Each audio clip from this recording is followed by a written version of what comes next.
Okay, so we're going to try this again with a different camera setup, but I can hear an echo, so that's not a good thing.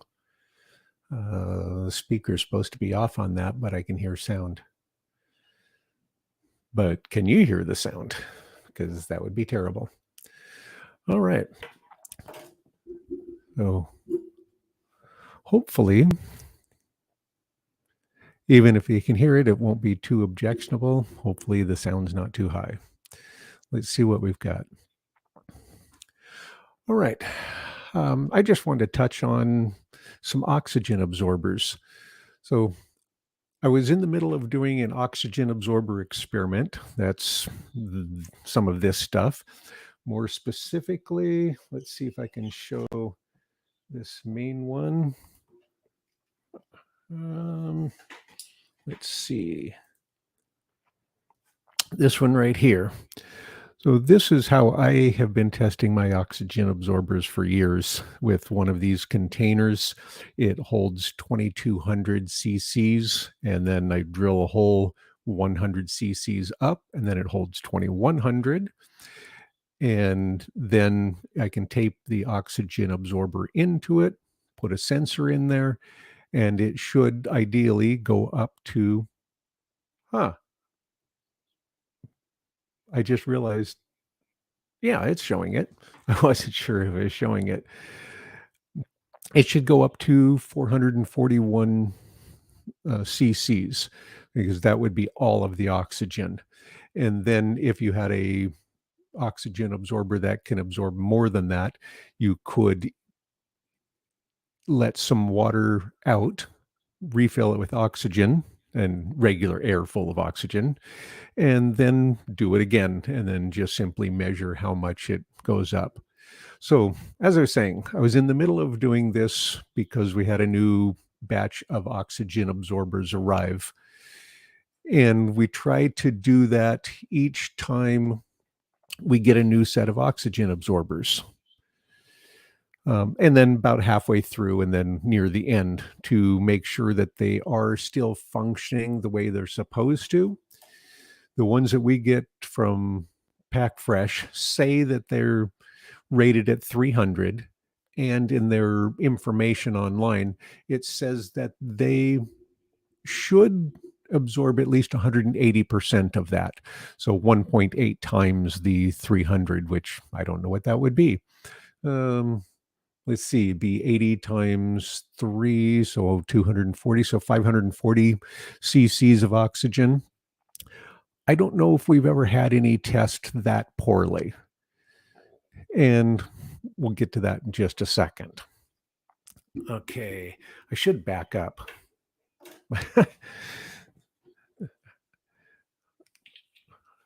Let's see.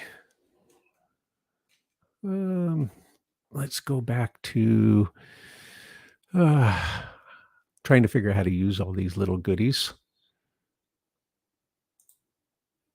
Nope.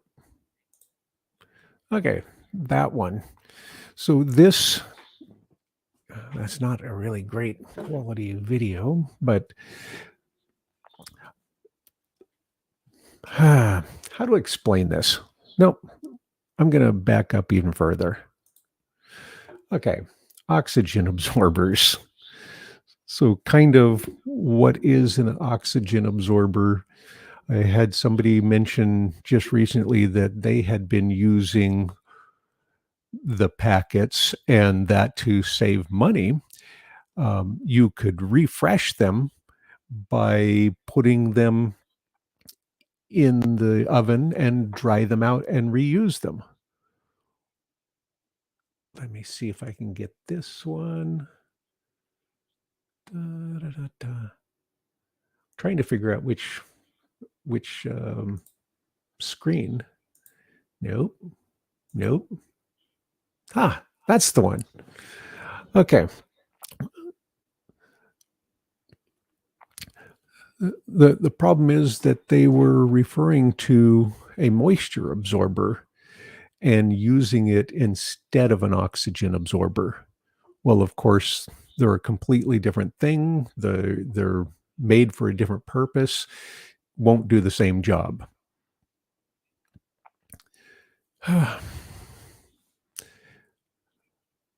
There's like so much information. I kind of get all locked up and go, where do you go? Where do you start with this? Because most of it's pretty simple, but if you haven't looked at it for a while or for a long enough time, it seems a little bit confusing. So, trying to figure out how to describe that seems odd. Okay, let me think of how to say that. Well, let's just go back to why I changed what I was looking at and all of this over here. As I mentioned, this is what I usually do. This is what we've done for a long time is we just put this container in there and find out how much can the oxygen absorber absorb. And one of the viewers, and I'm sorry, I don't remember who it was, and sometimes searching through the comments is difficult. And thanks for pushing the point. They were asking, well, couldn't they just put the oxygen absorber in a bag and see if it absorbed? Well, yes, you could, but if you put it in a Mylar bag, how are you going to see the little sensor? Uh, and I'm not sure. I'm going to bring this over here. Okay, so you can see the sensor there, right there, and that it's pink. That means all the oxygen has been absorbed out of there, which of course is a good thing. And this was a 300 cc oxygen absorber, and it has absorbed 440 cc's or 441 cc's of oxygen. And this has been in there for a couple weeks.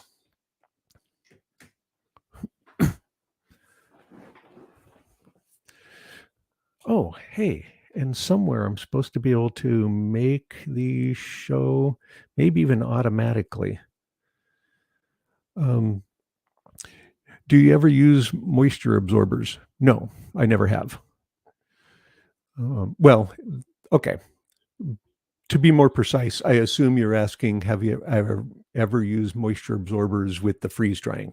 No, I use moisture absorbers with 3D printing filament because it's sensitive to getting moisture in it. Um, and can you use both oxygen absorbers and desiccant together in a bag or a jar? You could. However, the question would be why?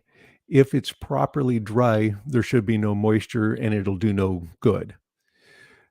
And if you think of commercial companies that are selling both oxygen and oxygen absorbers and desiccants, and they thought that they could sell both of them to you because they could kind of show a need, they would push it like crazy. The ones that I've been dealing with say, well, you could, but it's not going to help. So why spend the money?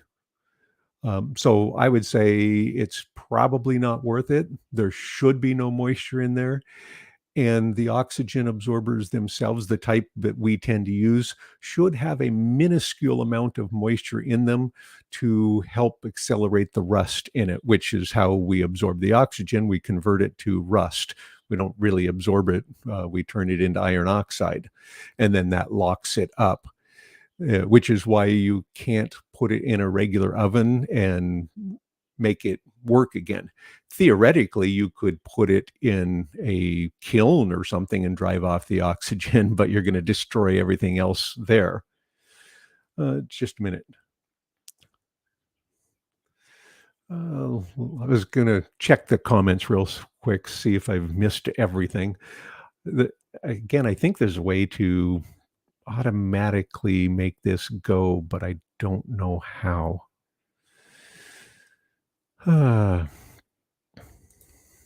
Okay. From Kelly, thanks. I don't know if I'm an authority. The thing that I can do fairly well is read. And I read up on it extensively because I figure I know so little, I need to try to figure it out. And you definitely, the more you learn, the more you find out how little you know. And definitely thanks for everybody tuning in on short notice. This was supposed to have been, I was going to do this almost 2 weeks ago, but I kept putting it off. And part of it is because of these experiments, which I'll get back to in a second. Oh, and let me see. Okay. So where were we? Oh, I was going to go through these real quick.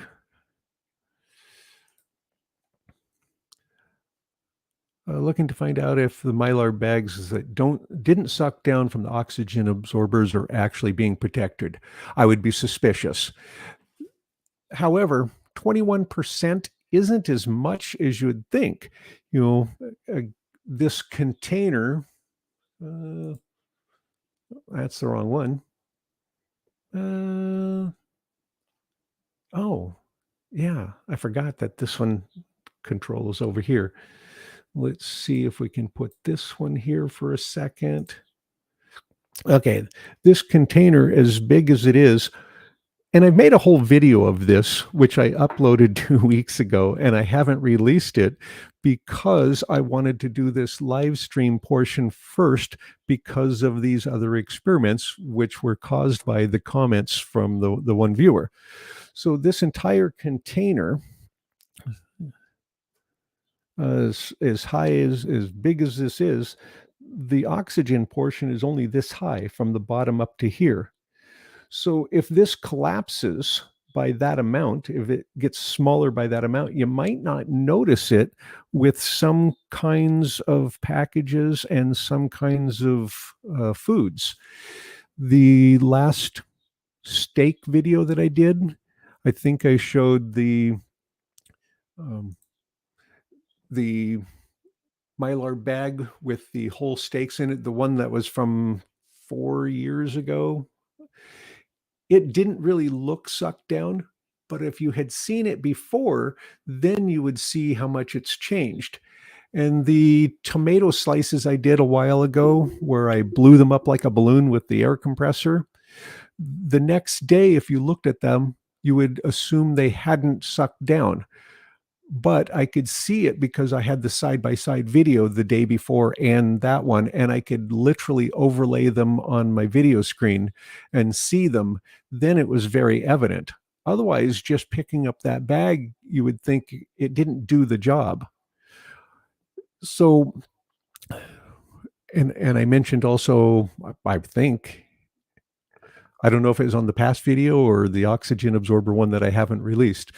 My sister did a batch recently that she had 10 or 15 bags in her batch because she bags in relatively small bags. And I believe it was rice. And all but one were kind of form fitted, one was not. So that one was obvious something went wrong, and we couldn't figure it out.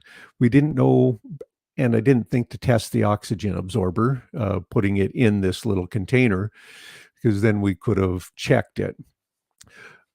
We couldn't find a leak in the bag. The seal seemed fine. As far as we knew, the oxygen absorber was fine. It was in the same pack with the ones that were in the rest of her bags, but it didn't go down. So she did rebag it and put a new oxygen absorber. And I think I mentioned on the oxygen absorber video that's coming out, I would highly recommend that after you bag your stuff, don't immediately put it in the bins. Wait a day or two. Make sure that that the oxygen absorber did work. And again, sometimes it might be hard to tell if they did, depending on the types of foods.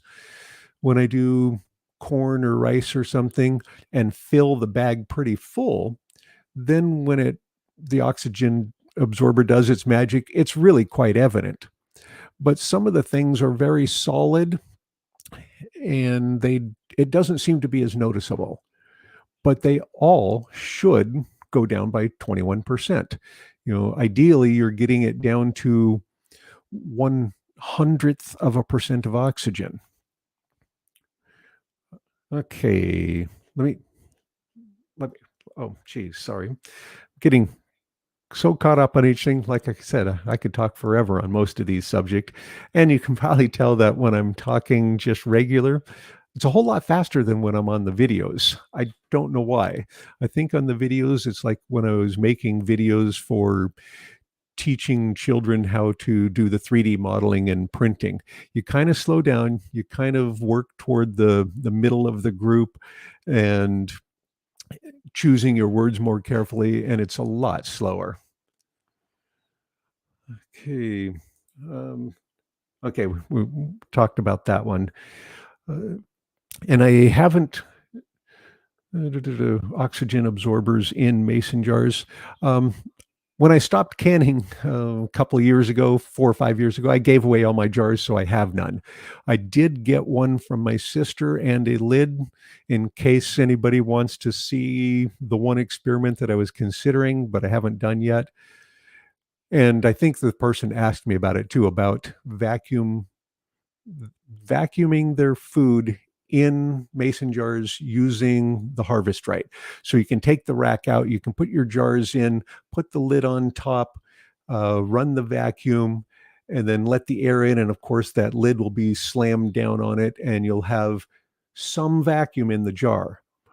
And that's where I would disagree with what, oh, I just realized that I have just that on screen and I should switch it.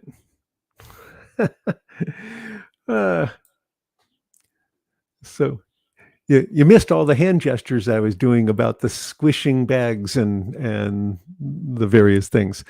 Okay, so there's a jar. Oh, I could have left it in that camera. Okay, so if you take, well, let's put it up here. If you take a jar like this, put it in the freeze dryer. So take out the rack. You can get probably 6 jars, 8 jars. You could put a little cardboard piece or something, set these on there and have a freeze dryer full. Run the vacuum with the test functions.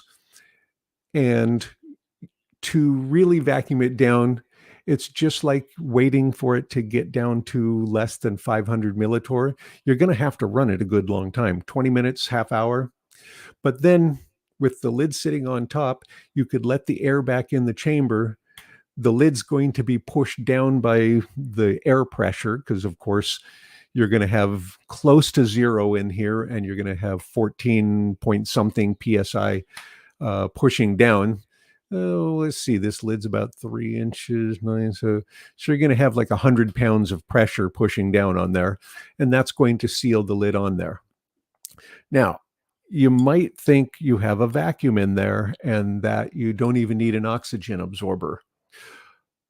I'm going to say, without having done it yet, I'm going to say that's not correct. And what I could do, if anybody is interested, in fact, it would only take 20, 30 minutes. We could even do it in real time sometime. We could vacuum the container out in the chamber. The lid gets stuck down when you let the air back in. Then we could invert it, put it in a big bowl of water, pop the lid off, and the water is going to rush in and fill the amount to equal the vacuum. So I suspect, and again, I haven't done it, so I can't prove it yet. I suspect you're going to have a little bubble of air up here when you're done. All of that air is 21% oxygen. It takes very little oxygen to spoil the food. As I mentioned, the goal is to get down to 1/100th of 1%. That's really low. You're going to have a whole lot more oxygen in there with just that amount than 1/100% of 1%. Plus, I assume, again, the basics. I assume everybody knows that a vacuum pump doesn't suck. It pushes, it blows. So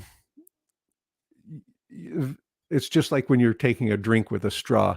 Actually, you're lowering the pressure here in your mouth, and the atmosphere is pushing the liquid up the straw. Anyway, the same kind of thing here. If you put this in the vacuum chamber with that lid on it, and you have to have the lid on it because it needs to be covered when you when you let the air in. This air in here is going to be, as you start the vacuum, the chamber out here lowers pressure, and then the pressure in here is pushing out, but it has to overcome the weight of that lid. So that lid, even though they're light, they still have some weight. It's going to equal the amount of air that's left in that container. You really have no option, because it has this weighted lid on top of there. It's not completely open to the atmosphere, to the chamber. So I suppose if you could find a way to robotically add the lid after you've got it under full vacuum, it might do much better. If I've gone through everything else, though, I'm going to put an oxygen absorber in my container, even if I vacuum pack them, because you're not going to get all of the oxygen out. It's just not going to happen. Let me get back to, where were we? Can you use both the oxygen absorber and desiccant in the bags? And yeah, you could. I don't think that you're adding anything really. If it was really needed, I believe that all the commercial companies would do that also. Maybe there are ones that do that. I've used the Mountain House ones for 50 years, never seen a desiccant in there, only an oxygen absorber. If you've gotten the moisture level down properly, it's not going to be a problem. The water molecules are bigger than the oxygen molecules. The oxygen is going to make it through that plastic faster than the water is. So you're going to have it spoiled because of oxygen before you have it spoiled because of water, unless you got the bad bags.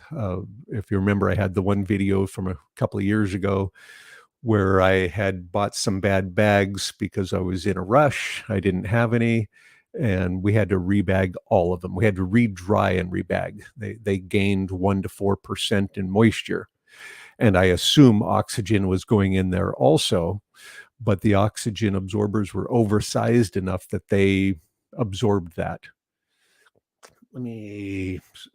Sorry, I'll go try to go through these. I read recently not to use O2 absorbers that are too large for the bag's quantities. Is that right? Well, the only reasoning that I could figure that anybody would say that would be that there is a minuscule amount of moisture in that, but it's so little that it shouldn't ever be a problem. And I would try to prove that, at least to myself, by looking at, I don't have a bag of oxygen absorbers right here, but if this was a pack of oxygen absorbers and I've got 10 of them in there and there's no moisture issue, how could it possibly be a problem if I put all 10 of them in a bag with food? I could be proven wrong on that. I've never seen any data one way or another. And I guess it's the dose makes the poison. I suppose if it's way too large, we generally use one size bigger than absolutely required. I haven't seen any ill effects that way. I have heard of people that have had a problem with not using a big enough one, but I don't know what too large would be. So I suppose that's possible. I'd like to see the data, but absolutely it could be.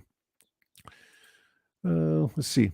I use 500 cc's even on the 8 by 12, which would be about a quart size. And that's kind of what we do. We use a we use a 300 because that's what we started using. And I'll show you the data here that 300, at least the brand that we've been using, is already overkill. Let me see if I can figure out how to get that one. There we go. Okay, let's. Okay, so this one. So this one here, well,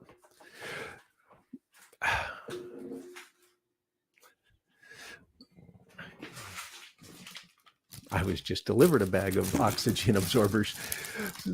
This is one of the bags that we get. These are 5-10 packs of 300s.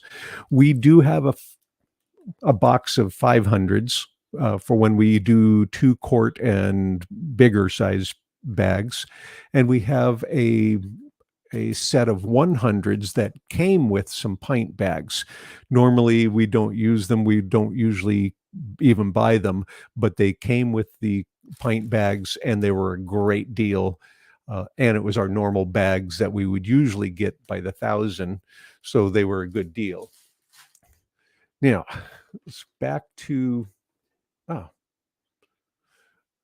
let's see, where are we? Okay. I keep forgetting to look at the right spot on what's being displayed. Now, so when I got the comments from the person asking, well, couldn't you just put it in a clear bag? My first thought was no, or a bag, you couldn't see the sensor. And then I thought that I'm probably thinking about it wrong. Is that most people, I realized probably, and I think that was the kind of feeling I got from the person, is that most people probably don't care how much oxygen an oxygen absorber can absorb. They want to know, will it absorb? I mean, I'm pretending this is a Mylar bag because don't have one of those either. Oh, just a second. Yes, I do.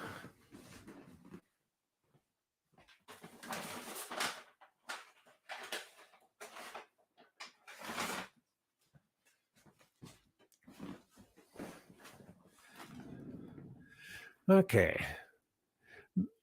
I think the misunderstanding I've been having is that everybody is a nerd like me and wants to know how much oxygen their absorber can absorb. And then I realized from the comments from the person that I'm probably wrong. They probably don't care how much it can absorb. They probably want to know, can it absorb everything that's in this bag? Can it keep the food in this bag safe? They probably don't care if their 300 cc absorber can do 400, 416, 450. They want to know, does it do everything in that bag plus enough for safety margin for the future? And that's where I realized, if that's the question, instead of how much can it do, well, that's a different question and it's a different process to figure it out. And that's why I decided to just try a jar. So let's see, get this the right way. Okay, this jar can hold, or does hold, 1025 cc if you fill it up to the top, which works out to 215 cc's of oxygen in that jar. Well, this jar is, which means it's slightly bigger than a liter, which is slightly bigger than a quart, which means it holds more than this quart bag can ever hold, even if you don't put any food in it, which takes up some of the space. Not as much as you might think, because there's a lot of air in there. But it, even if you took this balloon and blew it up like a balloon, it still can't hold as much air and therefore oxygen as this jar.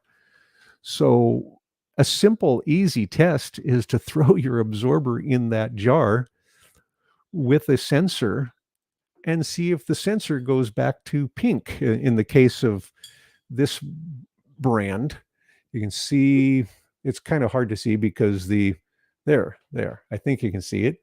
The little sensors, two little sensors right there, and they're all nice and pink. Well, this jar, as I said, holds 215 cc's of it is oxygen. That sensor or that absorber and the sensors have been in there for 3 sets now. So they've gone through 3 cycles. So I opened it, put fresh air in, put the absorber in, it did its thing, I did it again 3 times. That means that 300 cc oxygen absorber has absorbed 645 cc's of oxygen. The last time it just barely made it. It took a week for it to turn back to pink. The first 2 times, it only took maybe a few hours, I guess a day or so. And it's in the video. And then this last time it took about a week, but it took care of all the oxygen in there. Let me go through a few comments real quick. Oh, well, thanks.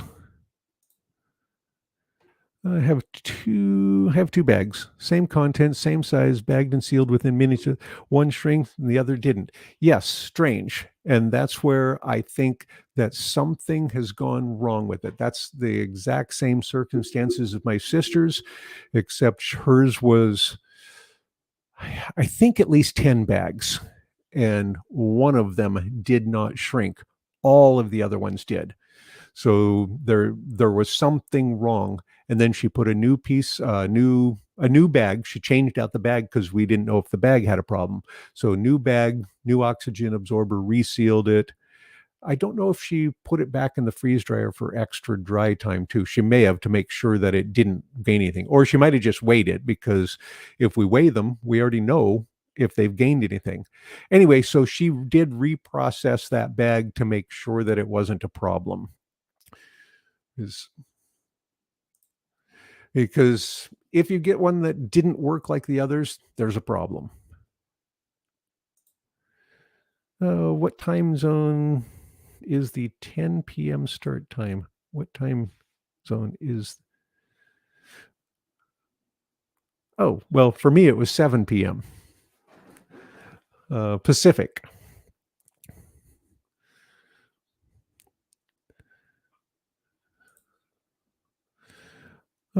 Thanks. 21%. Yeah. And technically, I guess it's 20.9 something. Anyway, 21%, give or take a little bit. And when they say 300 cc's of oxygen, I assume also that would be at standard air pressure, which would be sea level. So if you're further up, it's still 21%, but there's less moles, less actual amount of oxygen in that air. So I don't know if it would actually do more. I assume it's going to bind a certain number of molecules of oxygen to that iron to make the rust. And so it's not going to change just because there's less air. It would be like giving a slight partial vacuum to begin with which going to make your oxygen absorber go further.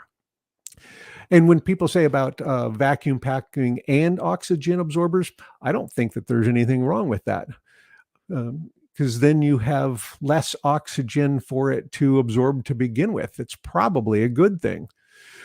My biggest problem with it is it's going to crush fragile items, and it takes time. For most methods to get a good vacuum, it's going to take minutes per bag. And the oxygen absorber is going to get it down to that level anyway. But I think you could probably use 100 cc oxygen absorber instead of 300s if you vacuumed it part way. Anyway, I don't know. I haven't done the math, but I don't see, it seems like the math would be simple and it would be logical. The bags I bought from Mountain House were not tightly conformed. Yeah, they don't vacuum their bags. They did have a um, a product line for a while that was vacuumed so that it took less space for backpacking and things. But I don't know if they have those anymore. But for a while they had a non-vacuumed set and a vacuum set. They still had an oxygen absorber in it, but they had both sets. I don't think they do anymore. At least I didn't see them when I looked the last time. I run my machine for over 100 hours for a run. Oh, yeah. I've had like pineapple takes forever, especially if they're bigger chunks of fresh pineapple. Boy, it just seems to take forever. And some of the citrus and things, depending on which way you cut it, too. Okay. Could you tell me about the sensors that you're talking about? Oh, do I'm just using, let's, I don't know if this will make rattling sounds, but we'll get that. Okay. The sensor I'm talking about is these are the oxygen absorbers. Boy, it's hard to say 1,000 times, that we've been using. We've been getting ours from PackFresh for years, and I am a company's best kind of customer. I hate to look for different alternatives. If I find something that really, really works and the customer service is good for me, I don't look somewhere else unless somebody comes along and tells me, hey, I've got something far better than that, then I'll go check it. But I've found something, I don't have to do any research, I don't have to look anymore, so I stick with them. Um, uh, yeah. Anyway, the oxygen absorbers, right? Whoa. Oh, I don't know how to focus on that. Oh, wait a minute. I have other options, I think. Let me see. Uh,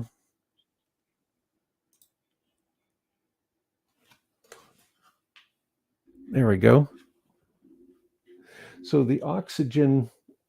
the sensor that I'm talking to, there's one in each pack.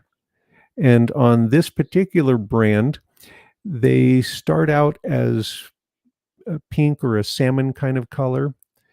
And then when they're exposed to oxygen, and I've shown it on a couple of videos where I'm taking it out of the bag, and I think I show it on the oxygen absorber video that I'm going to put out. Anyway, it turns to a deep blue in just a couple of seconds. It just goes ridiculously fast. And then if you put it back in this bag, it will slowly turn back to this salmon color.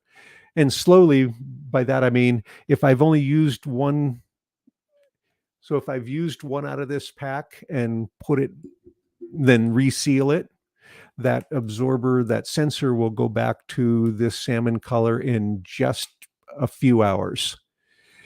If there's only one left in the bag, it might take a few more hours. In the containers like this jar, it took a day or so. And I wondered how much of that had to do with the fact that this is a solid jar, so it can't collapse. So that means the pressure drops, and therefore it might be slower to take the oxygen out of that remaining air. And that's why bags might be good for that. Well, if we have time later, I could show you the sensor. Okay, so does that answer the sensor question? And we keep all of these sensors after we empty the bag. So we have a bag full of these sensors because they're useful. We can test things with them. Ta-da. Okay, so if the bag has not shrunk down and it's a bag that's been sealed for a while, the contents are no good? Not necessarily, because again, with 21%, Okay, if I had 10 bags, they're all at the same time, all the same bagging method, all the same volumes, and one of them didn't, then I would worry about that product if it's been more than a few days or weeks, and depending on what product it is. If it's raw meat, I'd be more worried than if it were corn. Um, oh, I was going somewhere with that. The bag must be shrunk down tight. No, they won't always be noticeably tight. It could be that the tomato ones. I don't know how easy it'd be for me to bring a video up on that. I could try that. Anyway, in the tomato video, I blew them up a bit. I did not squish any extra air out. They don't look like they were vacuumed at all. Yeah. Okay. Got a delivery.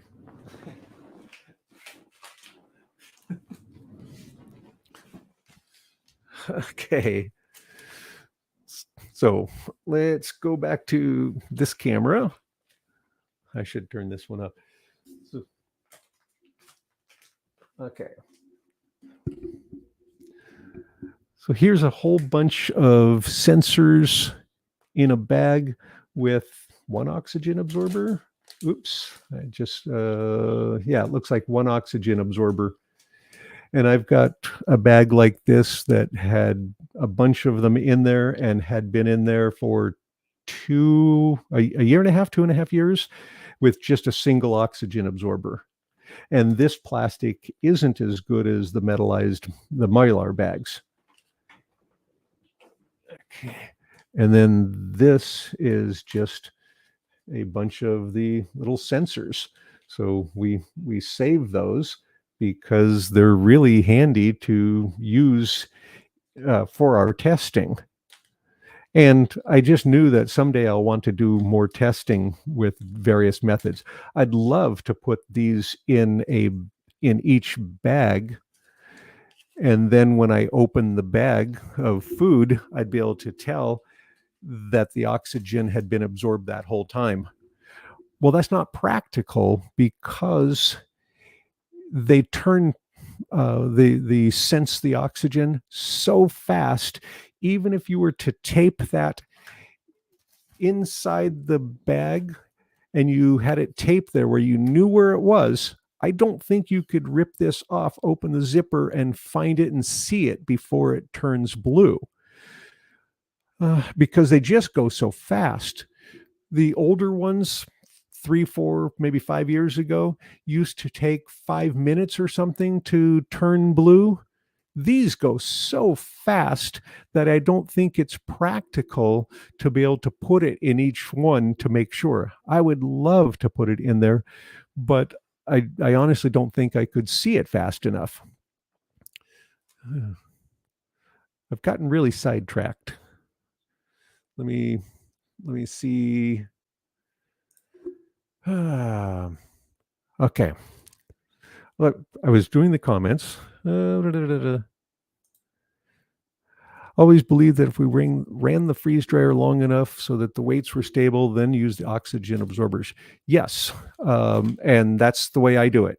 I don't see any reason for moisture absorbers because there shouldn't be any. And I can kind of show that by the fact that I can heat it. I could even put it in the oven and it doesn't lose any more weight. Happy to know. Not the only one saving all the sensors. Yeah, because there's going to be a use for them at some point before you buy these. We've been getting all of our bagging supplies from PackFreshUSA, and I have the link to that in lots of videos. And I can put it in this video when it's done. I'll put it in a pinned comment, the ones that we've been getting. If I have an extra absorber after a batch, I put them in a small canning jar, use my little tool to vacuum pack the jar to hold them till needed. Yeah, and that could be a pretty good way. But however, just know that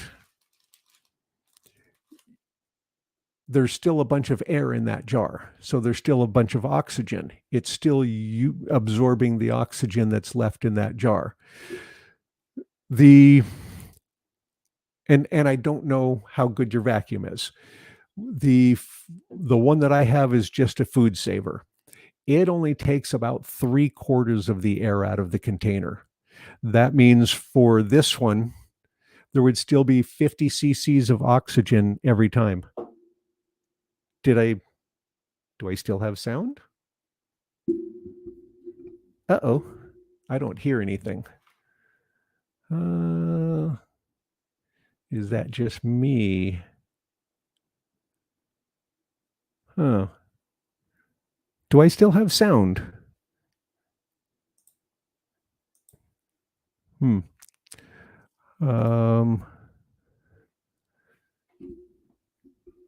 Because I don't hear anything. Okay, thanks. How interesting.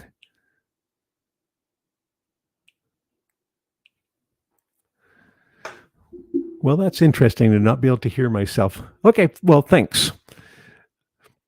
Okay, best way to store the, I don't use them. I would use, if you're going to use a jar, I would use the very smallest jar I could use and vacuum it, because it is going to have oxygen left in there. The better the vacuum, of course, the less oxygen. And in general, even with ours, with this flat pack, geez, I'm not even on there. Oh, let me see here. Now I've got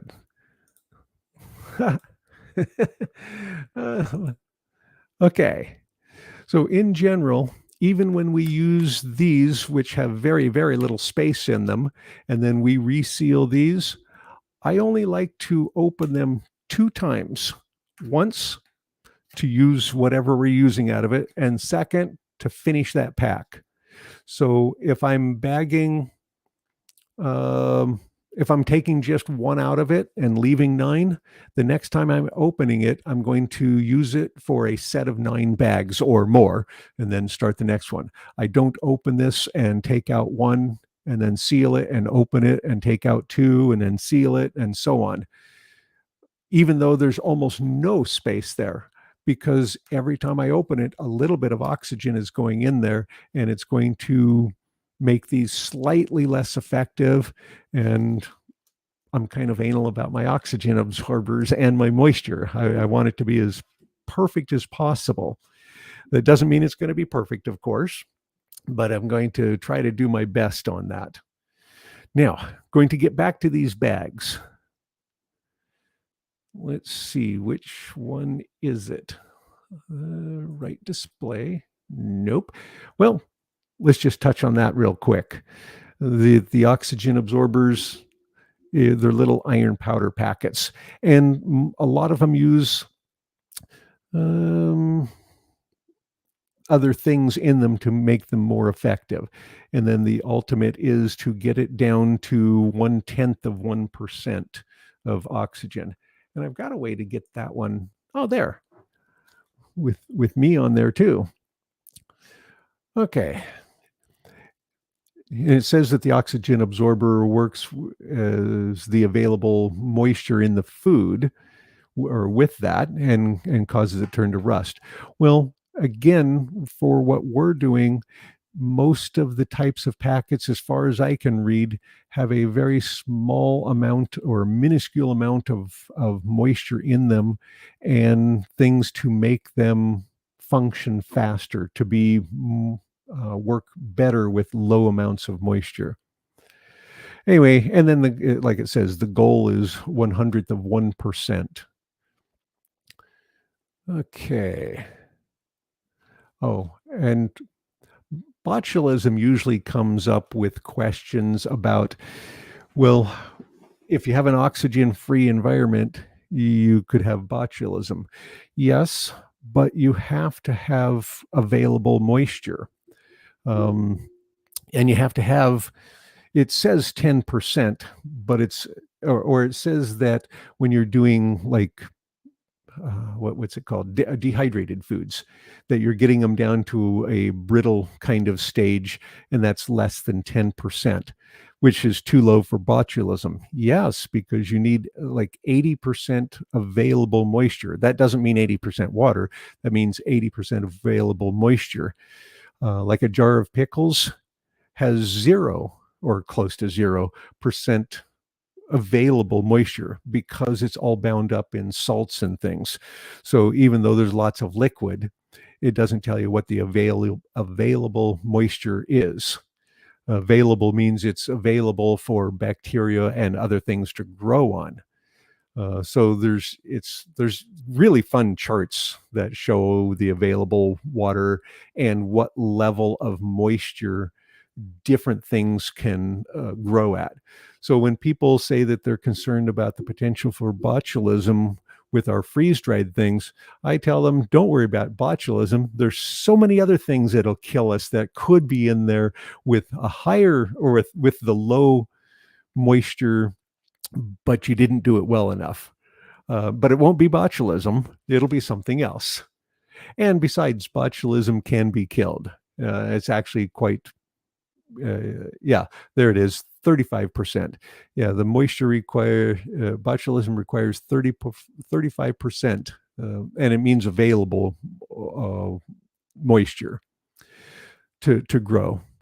And we're getting it down to way, way below that, which is one of the reasons I weigh my stuff, because I don't want there to be any chance for anywhere close to that. I'm striving for as close to 0 as I can.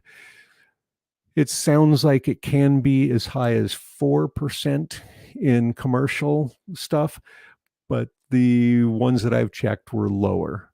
And I will try to beat the commercial ones, because even though it might not rehydrate quite as well if I go too low, I can live with that, whereas I can't live with some of the bacteria that could grow.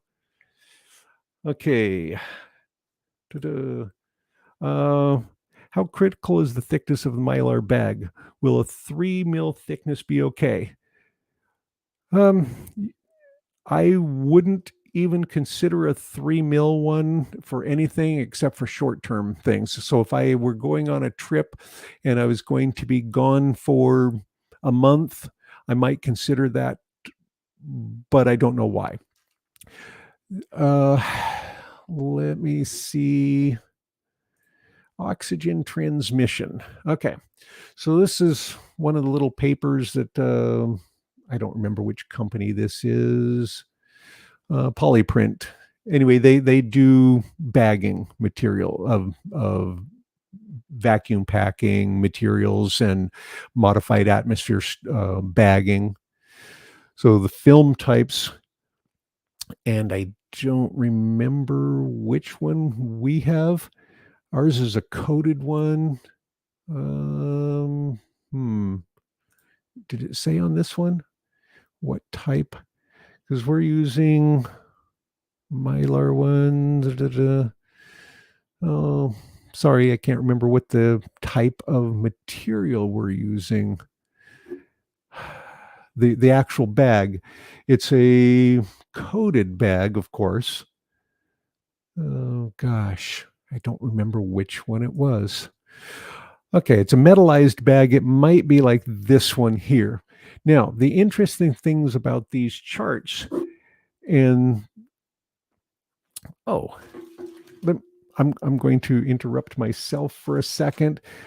Well, no, I don't know which way to show this. So let's just grab this real quick.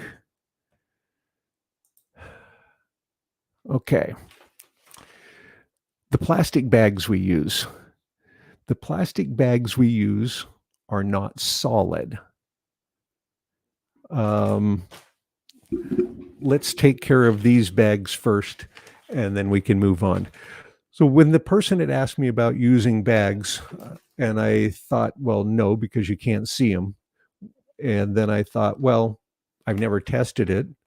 And I know that some people have been told that they can use a food saver bag and they can vacuum them out and they don't even need to use an oxygen absorber. Well, they're going to be sorry later. So these are 2 bags that I started on the 31st. Let's see, today's gosh, it's been 3 weeks. Yeah, I had that video done 3 weeks ago, and then the person asked me about bags, and that's completely sidetracked me onto this thought process. So 3 weeks ago, I bagged, well, 3 weeks and a few days, I did this jar one, and then I did these bags, excuse me, 3 weeks ago. So these are approximately quart bags, and I put an oxygen absorber in and the sensors. And I don't know, well, you can plainly see the difference between those two.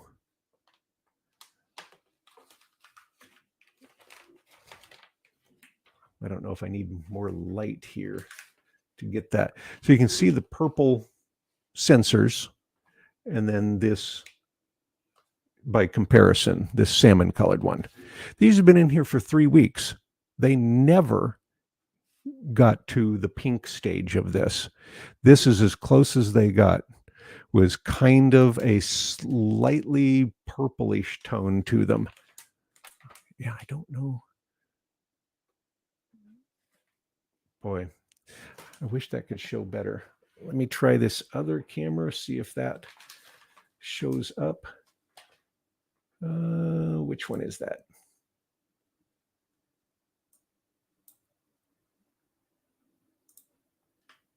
Okay.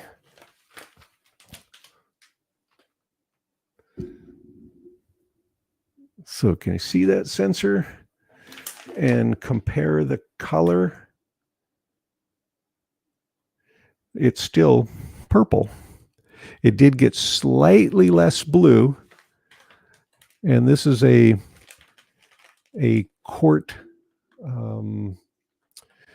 freezer Ziploc, and you can see it's still just completely dark blue. It never turned to pink. It never took all the oxygen out of this, or to be more precise, it took the oxygen out, but new oxygen was going back in the whole time.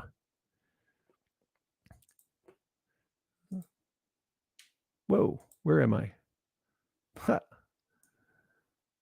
Okay. I'm trying to figure out which one is where. All right. So the point is, oxygen was being pulled out of the bags and being replaced. We think of the bags, Mylar bags, as being this solid material, and it's not. Think of it more like a screen door. If you look at it under a scanning electron microscope, it's not mesh like this. It's all squiggled up. It's completely kind of a disarray, but it's open weave. It's an open pattern, and the oxygen molecules are just small enough to occasionally get in and out. Well, we want, or the universe wants, it to be the same on the inside of this bag as on the outside of this bag. So oxygen went through there to replace the oxygen that got absorbed by the oxygen absorber. And it does that until it's equal. And on this particular bag, it pretty much stayed equal the whole time. It never was able to absorb all the oxygen out of there faster than the oxygen was going in. And I'm getting back to the 3 mil bag. This is exactly related to that 3 mil bag. If you take that screen door of a mesh, and the water molecules or vapor molecules are slightly bigger, so they have a harder time going through there. And so they might not go through the right plastic, which is exactly what we want to use. And going back to this one. Oh, hey, I should move me up a little bit. There. Going back to that one, you'll see here that the properties displayed are at 1 mil. And it's interesting. So if you take these numbers, and it doesn't really matter which one is which for our purpose right now, if you take these numbers, those are for a 1 mil bag. If you take a 2 mil bag, you're going to have half of that, and so on. So you're going to cut it down mathematically by every layer that you put in, because you're going to have that much more that molecule of oxygen has to accidentally go through. And I don't know if anybody's ever seen Cody's lab. He does a great video on demonstrating molecules of oxygen or atmosphere. I think it was oxygen specifically going through a container. He has a balloon that, because of what he puts in it, the gas that he puts in it, has no oxygen, but out here does. And the oxygen molecules are small enough to go through a regular balloon. It goes through the balloon until it pops the balloon. So it's like a self-inflating balloon. Yeah, it's really interesting. So the thicker the bag you have, the better it's going to be. We used thinner bags one time. We had to replace every one of them. My sister lost the eggs that she had done. I lost a couple of bags of green beans and broccoli, I think. So we didn't lose very much, because we noticed it in time that they were actually gaining weight. So moisture vapor was going through the bags, and so was oxygen. Anyway, so the thicker the bag, in general, the better, but the thicker costs more. So you do a judgment on where is the right cutoff. And for most people, somewhere around 7 mil seems to be it, because that should outlast most of us and keep it safe for our lifetimes. Let's see. What else we got? Oh, okay. So anyway, yeah, the regular food saver bag is not even close to good enough. A Ziploc bag, I thought, I hadn't tested. I thought that those were good enough for a week or two. They're not good enough for overnight, or barely. So it would help on a moist day to throw them in the Ziploc until I can get them bagged in the Mylar, but that's about it. They're far, far worse than I expected. The food saver did okay, but neither of those bags are made for this purpose. They're just not up to it. Anyway, so the metallized coating bags, you can see the different types of bags. Here's a high density polyethylene. It has 100 to 150, and these are the amount of oxygen. You have to go back up to here. This is each one of them representing the oxygen transfer rate is 1 cc per 100 square inches over a 24-hour period, and it's in their little pressure gauge or machine that does the testing. So you've got huge ranges of types of bags, and that's why we use the type of bag we use, because it's the one that they've found seems to work the best. And honestly, if a commercial company found a better bag that would do the job at any better price, they would use it. When I was in manufacturing, we changed whole lines and processes, bought hundreds of $1,000 machines, because we could save a quarter of a penny per unit. They don't not do it just because if there's a slightly cheaper way that's going to still accomplish the job, they're going to jump on it. So a food saver bag, people said, well, that's cheaper, use that. If it were cheaper and functional, it would be being used. So it's cheaper, but it doesn't do the job. And I don't know if this one, there's the little thing that they use to do the testing. I mean, a schematic of it basically. So they have the oxygen or nitrogen on one side and oxygen on the other side with that film sample in between, and they put some pressure on it and see how much goes through it. Anyway, it's pretty simple mathematical kind of thing, and I completely forgot anything else that I was going for. So we'll move on from there. Okay. Many more years food life with the thicker bags. Absolutely. The thicker bag and the quality of the bag, if you've gotten something that isn't the right kind of plastic, as I'm showing with the Food Saver bag or a Ziploc bag, that it doesn't matter really. Thicker on that is going to do better than thinner, but it doesn't matter. They're not going to be good enough, period. So in general, thicker is better. The 7 seems to work really well. I was checking excuse me.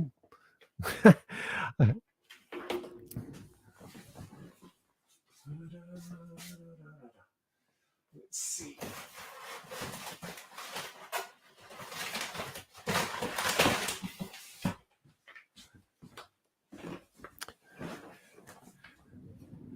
I have some of my mountain house here because almost 3 years ago, I decided I was going to do comparison videos with Mountain House, and I've managed to do one of them so far. In fact, this is the one that made me want to do it, is because it's 2 different things in the same bag. It's still quite somewhat out of focus. Okay, so let's just check. 13.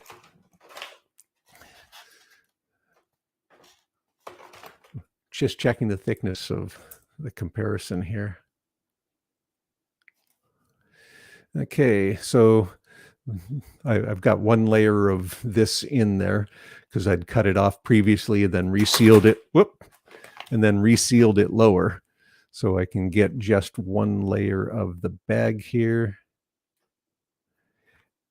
And of course, mils are thousandths of an inch, so a 7 mil bag would be 7 thousandths of an inch. So I should put this on thousandths instead of millimeters.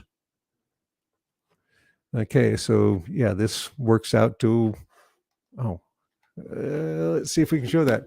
Oh, anyway, this is a 7 mil bag, and this one, which is a shorter life one, let's see, I need to best by March of 2051. So I've got a few years, and it's a 5 mil bag, but it also has different coatings on it, and the different coatings can make a huge difference. And plus they can nitrogen flush them when they're bagging them. So it's a little bit different, and a lot of theirs are the 7 mil or even a little bit heavier, but this particular one of theirs is a 5.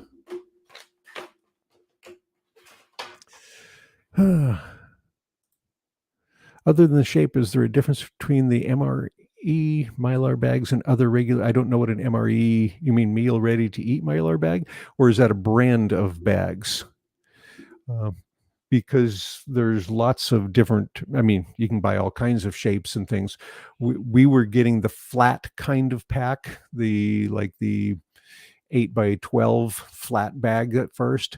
And then when we found the gusseted bottom ones, we switched to that because it's so much easier to fill, and you can get a quart in a quart bag, whereas with the flat one, it's really tough.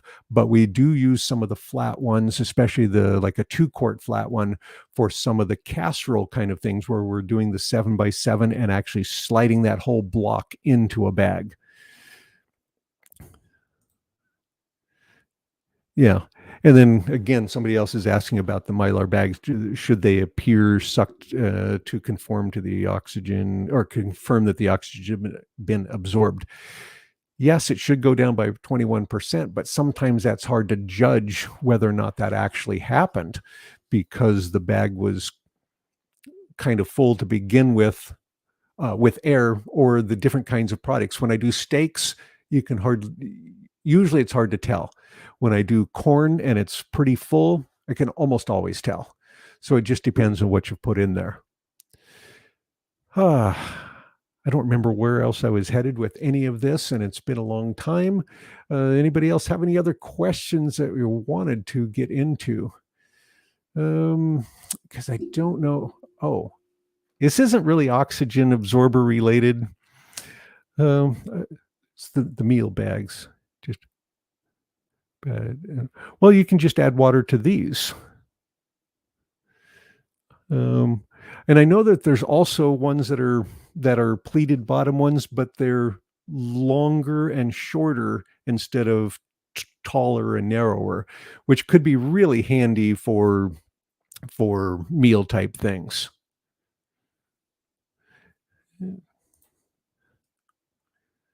Hey, do you have hints to help that sharp pasta in the calorie? Oh, poke holes in it. Yeah, that would definitely be um, a concern. And I don't know. When we've had a couple of things that we were concerned about it touching the bag for whatever reason, we've just put a paper towel around the product and put the product right in it. So you could do that, but you'd have to probably note that on the bag to make sure you took it out before you added any water. Um, yeah, so I don't know. Yeah, but you definitely do not want punctures in the bag, but they are pretty tough bags. A few days ago, I was trying to, again, for the testing of the oxygen absorber, I was trying to scrape off deep enough to get the silver off of here so then I could tape an oxygen sensor to the inside of a clear spot and be able to see it. I couldn't do it. The multiple layers of this outside layer has other components to it, and I just couldn't scrape it off.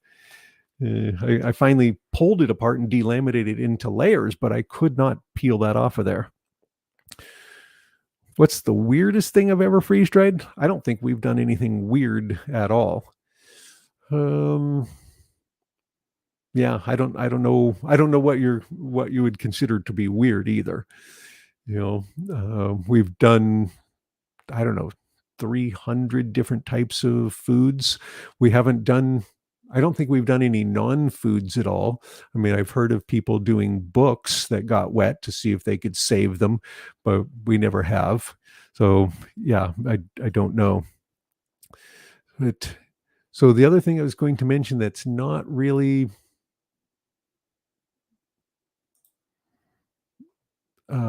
oxygen, because I've been asked about it a number of times, and that's, whoa, wrong one. There we go. People say, well, why not just use a infrared camera? Because that'll tell you if there's a cold spot. Well, I can tell you that cold doesn't equal dry or wet, and warm doesn't equal dry. A bag of rice, we did the one video where we showed how much water was in dry rice. I think it was minute rice. It was like 7% water by weight, and 7 or 10%. It's a lot of water in dry things. So infrared camera won't tell you. And then somebody was saying, well, the lumber moisture meters, they're not made for this. And I think I mentioned that on the oxygen absorber or some other video. Anyway, there's basically two main kinds, some kind of probes or pins, and some kind of magnetic field kind. But all of them are checking a very small area. We have whole trays of food, multiple whole trays of food. We want to know if every single piece of it is dry. If you felt every single piece of it, you might be able to tell, but I know I couldn't. There's not a chance I could tell if something is damp or not. Humans don't have moisture sensors. We have cold sensors and warm sensors and texture and things, but we don't have anything that actually tells us if it's wet or not. These pin type or moisture type meters, they're made for lumber. They're not made for food. There are some probe type ones that are made for grain and things, and they usually have a longer probe so that you can stick them into a big container, a bag, something, a big old area of grain and tell. But they're still not going for the moisture level that we're after. They're after 10 or 15 or 20% moisture. This kind of moisture meter tells you the moisture in between those two probes, nowhere else. It doesn't tell you anything about it out here. So if you stuck this in, let's say you had 20 steaks on a tray and you used a pin moisture meter, it's going to tell you the moisture level if, well, it's going to tell you the moisture level between those two pins if, do I have it on this one? The calibration. Because the calibration, there it is. There we go. Most moisture meters are calibrated for Douglas fir or hemlock. So if you're freeze drying Douglas fir or hemlock, it might do pretty well. And they're typically accurate between 5 and 30%. We don't even check it until it's way below 5%. We're after 0. The wood moisture meters, anybody that was told to use a wood moisture meter and then followed that, I hope they got lucky, because it not made for this job. It can't possibly do the job. And that's assuming you've used it exactly right, but it still can't. It's like it's showing this field right here. It can show you that area and show you what the moisture is in that area. It can't show you over here. So anyway, it won't do the job. It can't possibly do the job. They're just simply not made for that. Okay, other comments. We'll go through those real quick. And thanks for coming in, and thanks for all the comments. This has been great. I'd like to do this more. If you've got any subjects that you'd like to go over, or just general stuff and answer questions to the best of my ability, usually I have to research things. It's even when I'm answering comments online. Sometimes people ask me a question and I'll go, I think I know that. And I'll research it for 2 hours to ask a simple question or answer a simple question, because I want to know. I find it very interesting. Okay, bone broth that I have made. It's very thick, not fatty, just jelly thick. Would be okay to freeze dry. And I have chicken broth in the machine right now. Yeah, I wouldn't worry about it at all. How many years would it be good? More than 5 years? I can't imagine why it wouldn't. Commercial stuff, some of the commercial stuff has a lot of fat. There's fat phobic freeze dryers out there, and I just don't worry about it too much. They ignore all the hidden fats and they focus greatly on the known fats. Let's see where if I can get this one back. There I am. Yeah, they completely ignore. I had somebody commenting on a video of steaks or something. I don't even know what it was, but it was something with some amount of either fat that I added or visible fat. So I'll do 10 pounds of mashed potatoes and have a tablespoon of butter in per pound. that's not very much, 10 tablespoons for a 10-pound batch, but they'll see me put 10 tablespoons of butter and they go, oh my gosh, that won't last. That won't do any good. And then somebody will ask below that, well, what other things have you done? And they'll say, oh, well, I do ice cream, I do eggs, I do cheese. Well, all of those have way more fat than the little bit I put in that potato. But they don't seem to realize how much fat is in eggs. The yolk is like 50% fat. They don't realize how much fat is in all of these other things because they didn't add it. And unlike a steak, they didn't see it. So they assume it's just not there. There's lots of fat in things. And your description of basically a non-fat bone broth, I can't imagine why that would ever be any issue. Sounds great. You have 40 bins nearly. Actually, I have 50 some bins full of food. And I've only done a couple of batches in the last couple of months because I keep looking at where am I going to put it. The racks are full, the bins are full. I'm not sure what to do with it. And so it's more of, I'm going to do more videos of using some of the things and then replacing some of the things. That's why I've been doing some of the steak recently, because I wanted to get more, because we have very few steaks in there, and I wanted to replace them and get a bunch more, but I wanted to make sure it was still holding up fine. And boy, it was absolutely perfect. I could not have been happier with it, except for maybe my cooking technique and the fact that I'd forgotten that I'd used some from that same batch a few years ago. And I wish I'd looked at the video of how I rehydrated it and then grilled it, because it was better than what I did with it this time. Yeah, so we have about 50 some bins, but half of them are the big bins and half of them are the small bins. So it's not like I have 40 or 50 of the giant bins. So they're both ways. Can you use any kind of dividers or styrofoam inside the Mylar bags with your food and try to protect? I don't. Somebody had mentioned for when I was doing the tomato slices, I think, and sounds like an interesting idea. And that was, they just were talking about like tuna fish cans or cans that kind of shape, the rings, and cut off both ends and you just have a ring or a cardboard ring. So then you've got basically a cardboard strip around it and then the container full, and that protects it from getting squished in. And you could probably use that kind of idea for the bags with potential of holes in them too, is just have something.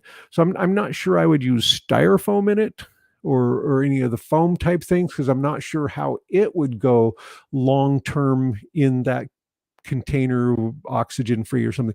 I'm not sure if it would off gas or anything, especially under a low, if you vacuum the bag or anything. So I'm not sure I would trust that. But yeah, any kind of can, any kind of other container in there that could protect it, would probably do a great job. Okay, is there anything else that I want to touch on real quick? I had another thing I thought. I just don't know. Because I could go, let's see. Got lots of little tabs open. Oh, and here's a paper I'd highly recommend. Oh, I can't see it. Here's a paper that I'd highly recommend. We can find it online, and I could link to it later. If anybody wants any links to any of these things, if you just tell me, hey, could you link to the thing that you showed at this time point, I could do that. Or if you see the name of it, and on this, you could probably find it by looking for that.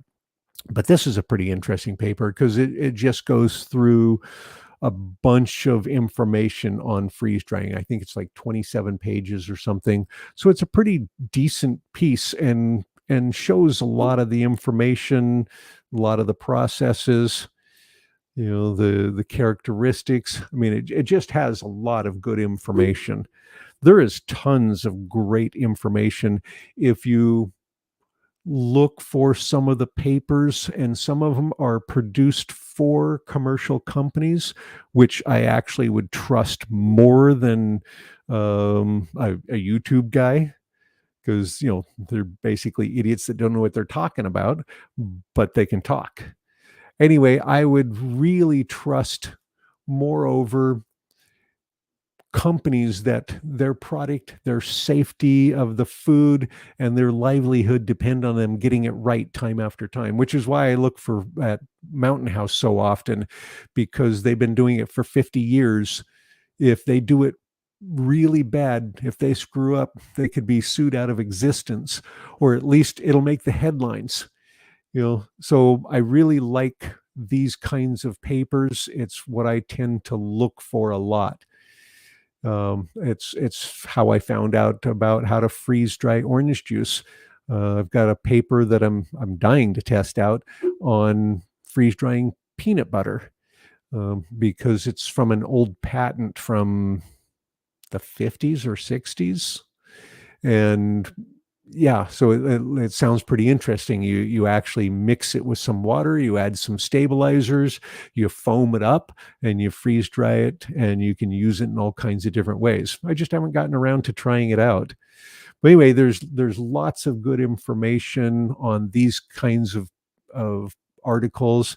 Like, this is showing different types of ways of actually freezing. So if they're using some small or a liquid type item, they can actually do spray freezing into liquid nitrogen, which sounds just interesting as can be. So yeah, and then they can do they do a spin type thing to freeze it on the outside of a container, or you can use it for different ways to rapidly freeze things.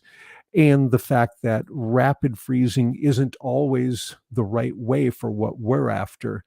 If you freeze things rapidly, you get smaller ice crystals, which for a lot of things is really important.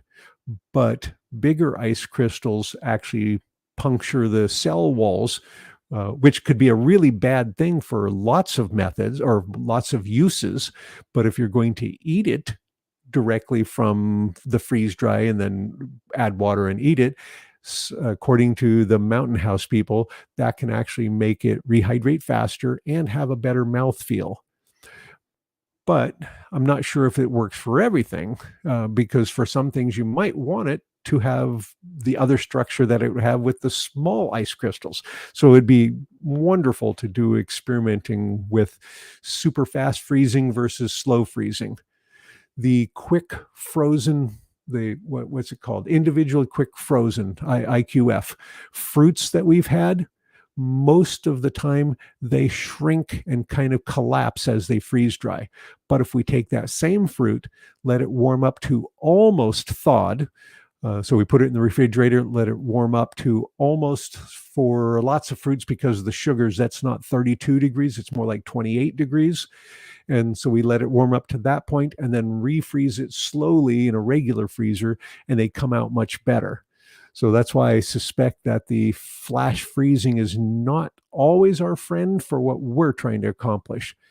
But for a lot of things, it could be.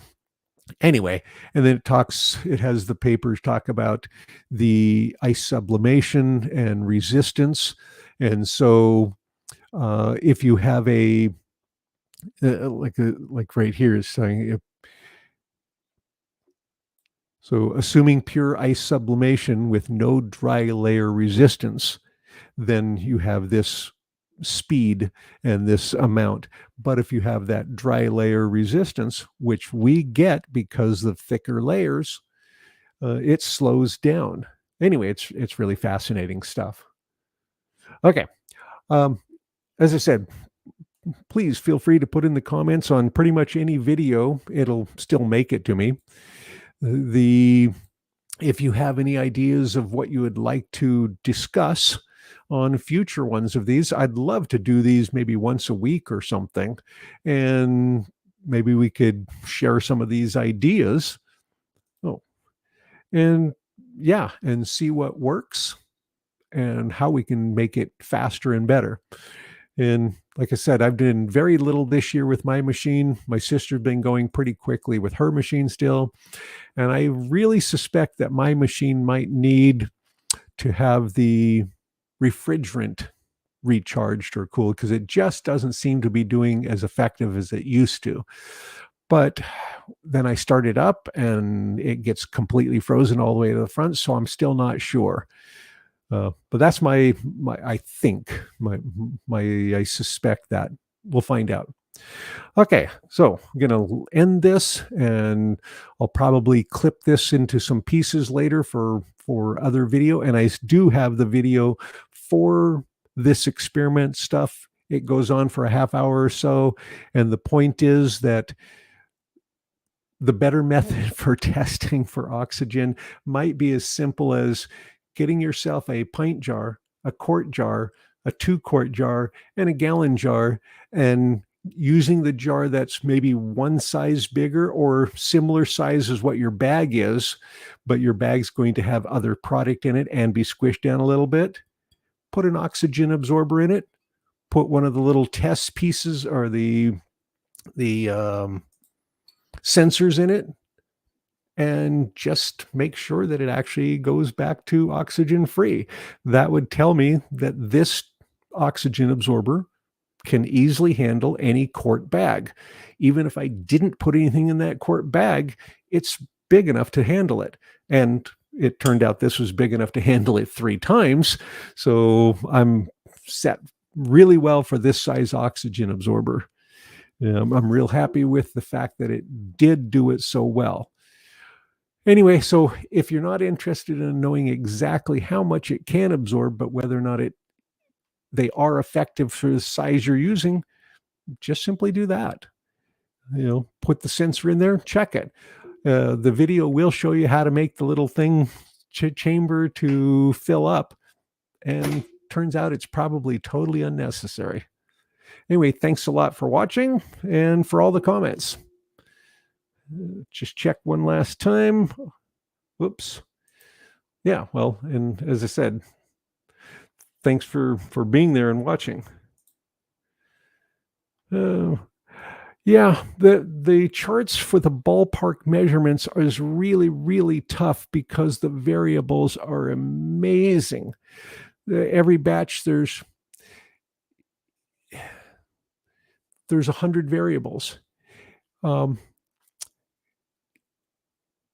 There's a really neat one of the Mountain House videos in their promotional type videos shows their machines and shows the screen of their machine. The complexity of it is fabulous because they're loading it with tons of food, and they've done it hundreds or thousands of times. They've got it perfected. So they know approximately when that's going to be done. Your machine is not my machine, especially if you don't have a 2017 machine. If you have the 2022 machine, it's completely different than mine. If I gave you times and rough time, even ballpark, it's going to be so close to worthless that you'll be mad that you had that. Because I can do 2 batches in a row with 10 pounds of frozen corn. So I bought the corn from the same place. They're not the same lot number probably because they look different when I pour them onto the tray, but that's enough of a difference. So 2 batches in a row, and I could have 3 or 4 hours difference on how long it takes to dry or more. You've got the temperature in the room that your machine is in. You've got the amount of pre-freeze that you gave your machine. You've got the exact temperature of what you're putting onto the trays. You've got the shape that you put it on the tray. So if you're perfectly flat versus slightly mounded up, even though it's the exact same amount of food, maybe you didn't smooth it the same amount. That could be 4 hours difference because you had a little bit of a crown instead of flat on the trays, because the heat has to transfer all the way through all of that product. So loading the trays can make, with 10 pounds total in a medium machine, If every one of us took 10 pounds of frozen corn of the same brand and we just poured it on differently and are living in different spots and different temperatures and things, we might have 10 or 15 hours difference on how long it takes to accomplish that job. It's really the rough thing is so rough that you can build up your own information base a little bit, but all I can tell you is that in general, the less you put on the tray, the faster it's going to go. The less water weight the product has, the faster it's going to go. The tougher cell membrane, like sections of an orange, is going to be vastly, vastly longer than I don't know, rice, because all the individual grains in it's so open. It's really hard to do rough ideas of how long it's going to take something to get done. Rehydrating is easier, and I guess if I did just the rehydration part of it, that is probably greatly easier, because that's mostly a function of which food and how big are the pieces. So carrots, if you have 1/4-inch pieces of carrot versus 1/2-inch pieces of carrots, the 1/2-inch pieces of carrots probably going to take 4 times as long as a 1/4-inch piece of carrot, because it's 2 times this way and 2 times this way. It's 8 times the volume for just doubling the size. So rehydrating would probably be easier to give ballparks than freeze drying. So I guess I should have read that more carefully for that you had about rehydrating too. And besides, I would give it away. I'm a firm believer, if I did some kind of thing like that, I would offer it available for a free download. I think if people appreciate it, they're more likely to give you more out of the kindness of their heart and the use, because they know they got value out of it, than I could ever make in publishing something and selling it. Yeah, it's like all the charts, everything I use and on doing the videos, you're welcome to it. I've uploaded for available all the worksheets that I use, which then I keep in my notebook for all of my drying, that I write down for my tracking, my batch data. All of those are available. I link to them in a lot of the videos. So you can just go there and download it and change it any way you want, use it any way you want, no problem. Our tracking method, if you want to go step by step on how we do our tracking and storing, I'd be happy to do that, and you could make your own. It's super, super simple. I mean, if I can do any of those kind of things, it's super simple. But to have our inventory, to make it easy to find everything, we simply don't worry about where we put it. We don't segregate it. We just go, I'm going to put it there, and we put it in the database, and then we can always find it. It's just a simple inventory, a warehouse management system with a very small warehouse and very few products. I'm used to working with multiple warehouses and millions of pieces of stuff. So this is super, super simple, and it makes it simpler because you don't have to try to sort out your items. You simply put them wherever and record it. And then when you want it, you go, I want beef. You look at the beef, and here's where they are. Yeah, it's the simplest way to go. Oh gosh. So I'll try to go through. Happy to know other freeze drying nerds out there. Yes. Ooh. Yeah, the candy, I only did candy mostly because number one child, they really wanted to do some candy. And there are some candies that are much, much better after freeze dried than they are before. Bit O' Honey is awesome freeze dried, and it's before it's freeze dried. Yeah, so there are different ones. Tuna casserole. Tuna casserole. Wow, tuna does so well. And did you see the tuna salad with Miracle Whip already mixed into it? Does great. Freeze dried chocolate milk. I assume freeze dried chocolate milk. We did. Chocolate milk did great, and it rehydrated well. I don't remember on the blind taste test. I think the chocolate milk was indistinguishable in the taste test from not freeze-dried chocolate milk. I think it was the regular milk, the regular, I don't know what that is, 3.5% the regular milk as opposed to the full fat or the low fat. They're just the regular milk. I think that one, I think half the people that did the taste test could tell, or 3/4 could tell that it was different. None of them found it objectionable, but they were able to tell that it was probably the freeze-dried one. But yeah, chocolate milk does just fine.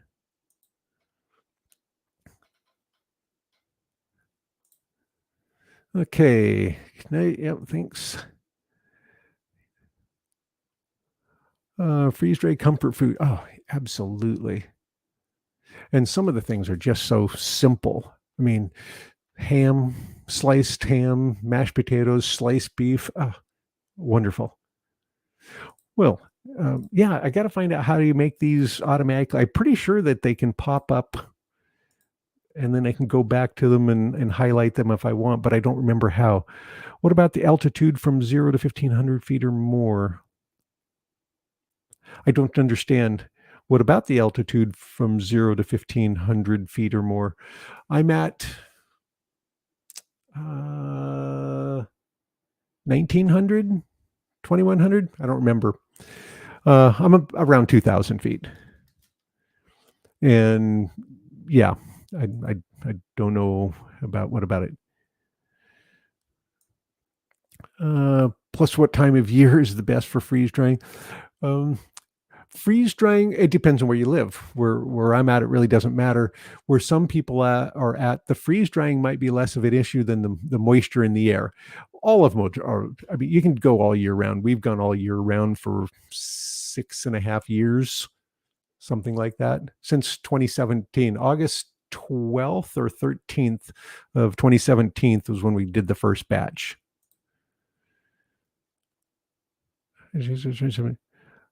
Oh, and some of them I can't follow through because I can't remember the other part. I'll have to check the previous part. All right. Well, thanks a lot for watching.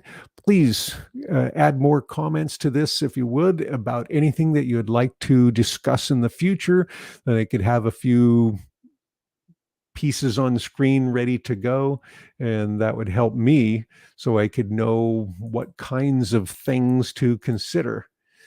Because I had all of these things available in case somebody was interested. So the properties, barrier properties of the various different polymers and different kinds of uses, vitamin C content, that's really interesting because some people think that you lose all your vitamin C by freezing. Well, it might go down some, but in comparison to what? What's your other method to keep it? So it does very well. And the botulism risk, the oxygen absorbers. Oh yeah, another good paper on it. Anyway, there's so much information, and there's just, it's wonderful stuff to see. Anyway, thanks. I'm going to end this, and feel free to add any comments. And I know that the comments, the live stream comments disappear until the video is processed, but I think you can still add the comments under the video. So, okay, definitely need management. Yeah, well, we just wrote on the bins what were in them until we got to about 10, 15 bins and have been using stuff, putting more stuff in, crossing it out, writing the new thing. It just got to be such a mess. We started to lose things. And that's why we went to no system, because that's a much better system. All right. Now I'm going to press the button that says end stream. Let's see. End stream. It says end stream.